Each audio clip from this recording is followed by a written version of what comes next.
You describe him as a person. He's charismatic, and I think that's one of the reasons why people kind of say he has two personalities, because when you meet him, he has, he's a really personable person. If you see him angry, that's a whole different person. Inside Kelly's homes where she worked, Copeland said there were rules, like guests were not allowed to roam the homes. Where did they all stay? Yeah, he would have live-in girlfriends. They had their own rooms. Guests would just come maybe sit in the studio with him. He had like 3 properties. And those properties, there was like a certain decorum that was expected. He pretty much didn't want not just the girls to move around, but he didn't want anybody to be able to just roam his house, like a museum. Copeland says she was asked to accompany his guests on outings. She says during shopping trips, the women often didn't interact with male salespeople. They asked me during the trial, did you notice their reaction with males? And I did. They didn't want to speak to the males. In fact, sometimes they would ask me to interact with the males. So they didn't want to speak to the males, or were they told not to speak to the males?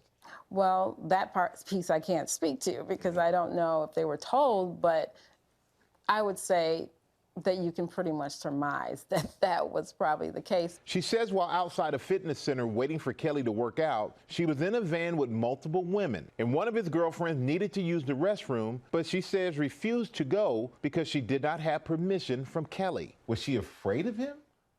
Was she afraid that if she went to the bathroom that she would be in trouble? That's, a question, I guess, for her. But what I can say is this. There are certain rules that are put in place for safety, because when he gets out of the vehicle, he's highly recognizable. So now whomever gets out of that vehicle, there's a spotlight, a target on that person. No speaking to men, the texting to use the bathroom, none of that raised an alarm for you. You didn't think any of that was a little strange? I know Robert, the family man, the businessman, but his personal life is Robert's personal life. So my job stops at the threshold of his bedroom door. Copeland says multiple live-in girlfriends and other women would visit his homes, and one of her jobs was making their travel arrangements. In court, Kelly has been accused by some women of traveling them across state lines when they were underage. Another alleged victim telling the jury she was even held captive for several days. Diana maintains she didn't see anything like that. When you're making travel arrangements, of course, you need the date of birth. So how old were these women? They ranged in ages, no one under 18. In fact, when this case came up, I'm reading that women are locked up and kidnapped and these things of that nature. And that's not what I'm seeing. I'm not seeing anybody that's trying to leave or any locked doors. Every woman that's left has walked right out the door. Did he ever ask you to recruit women for him?